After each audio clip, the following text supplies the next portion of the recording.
This is the image seen throughout the universe, throughout the world. And this image has changed not only the Whoverse, but also the regular universe. I have been listening to a lot of Doctor YouTubers talk about the latest episode, the reality war. And while this image also shocked me too, I started thinking, why this image?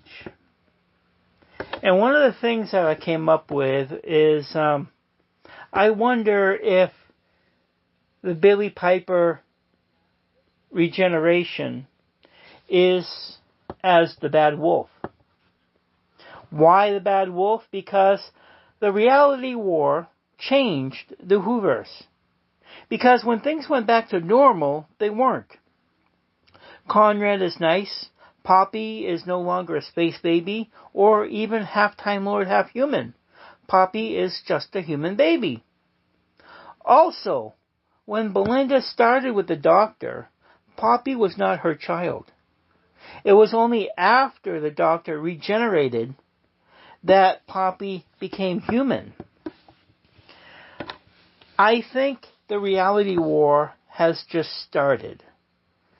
I mean, we still don't know who the boss is. And that was mentioned at the beginning of New Who. You know, who the boss is. Anita mentioned it again in this episode with the Time Hotel.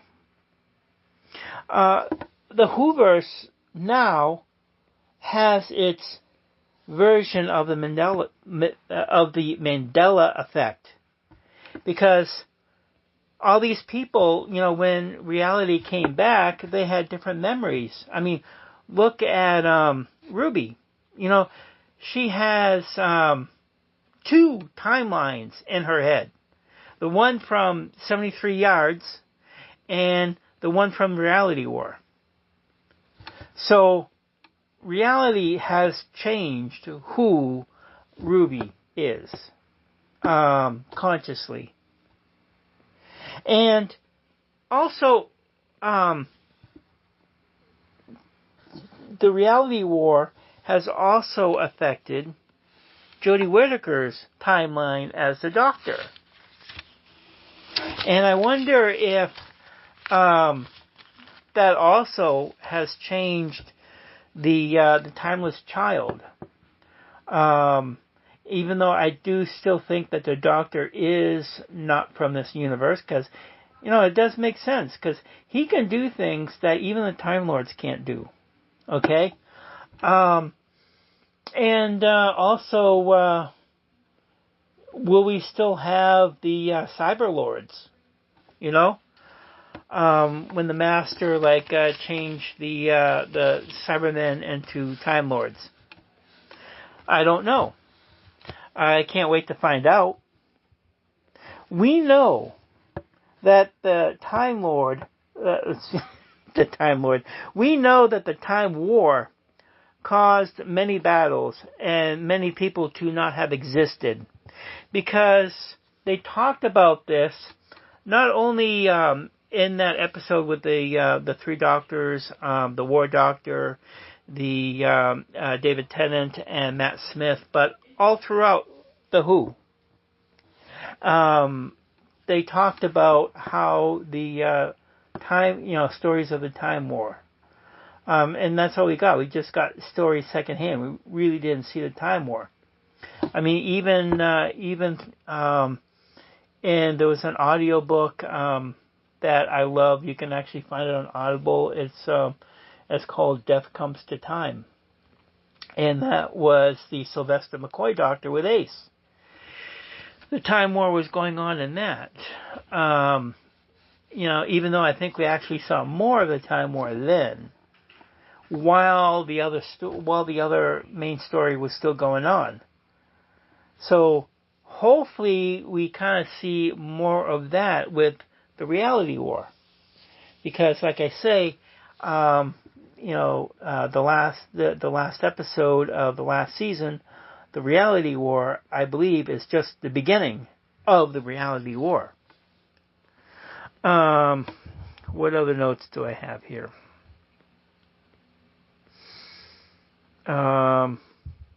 Yeah, another thought I had too was, I wonder if the reality war is one of those battles of the Time War. That would be an interesting line to go down. I know there's many things that happened in the reality war, and the writers could take things in so many different ways. And I'm sure that the writers had been watching the success of Marvel and the Marvel Universe and the multiversal war. Okay? I'm sure that they're trying to create their own version of that within the Whoverse. And I'm excited to see that. I also hope that they are up to the challenge. Because if they are, the Christmas episode, even the next season,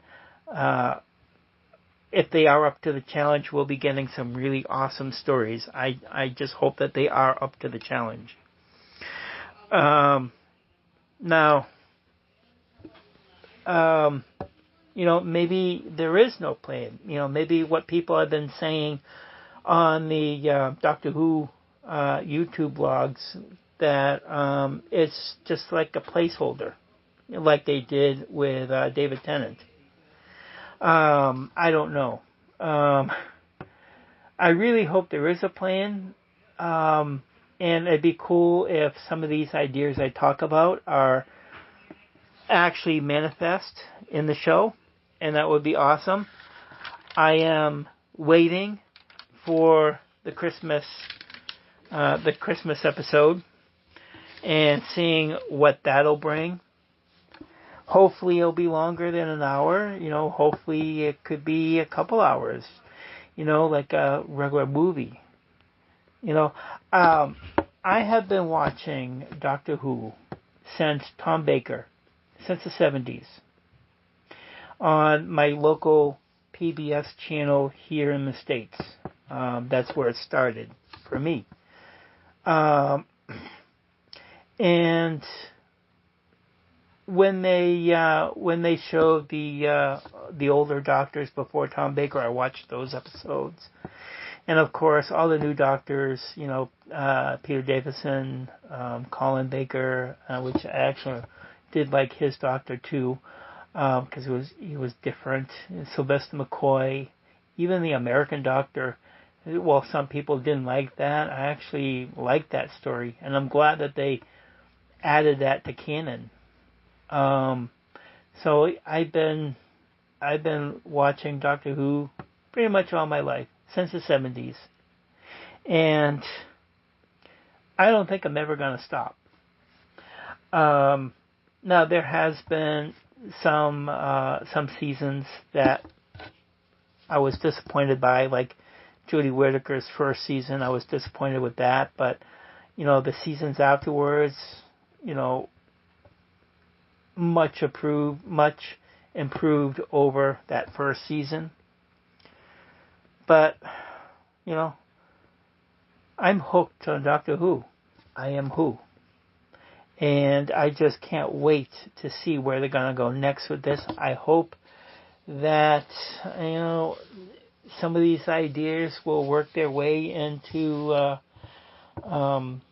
the story, and that'd be cool if the writers actually hear this YouTube video and maybe give them some ideas. Even though their ideas could actually be a whole lot better. I don't know, but I just I can't wait. And that's why I like Doctor Who, and that's why I like science fiction. The what if, the trying to understand the world around me, and every science fiction story, it's not about the past or the future, even though it may take place in the past or the future. It is about the present. It is about what's going on currently. Like the old sci-fi stories of Flash Gordon and all them way back when. That was for that time. That was science fiction for that time. Flowers for Algernon, all those things. That was for that time. And so that's just something to remember when you watch science fiction. And I just can't wait to see what's coming up next. Thank you for listening to this video article. Like I always like to say, stay creative in the magic of life. Thank you for listening.